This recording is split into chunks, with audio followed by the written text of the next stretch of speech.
রে গন্ধ কিসের? বেশি জোরে চাপ ছিল তো তোর টাঙ্গিতেই ছেড়ে দিছি। তাই তো কই আমার পঙ্কিরা দাদা কুতাইতেছে কে? দিলি না লেট করায়া? আবার চাপলো তো। খাতা আবার বাসায় দিস না। দেরি হয়ে গেল, সব বুঝলে যেতেছি। ছিঁড়ে গেল তো, বোতলটা গেল কই?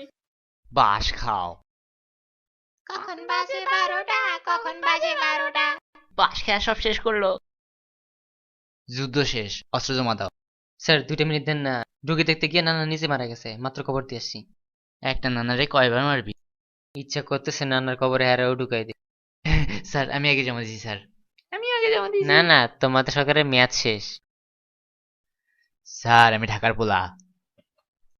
তাতে কি, আমার নানার বাড়ি বরিশাল আর দাদার বাড়ি নোয়াখালী। আমি ঢাকার পোলা কেন জানেন? কেন? কারণ আমি ঢাকায় জন্মাইছি। থাক। ধর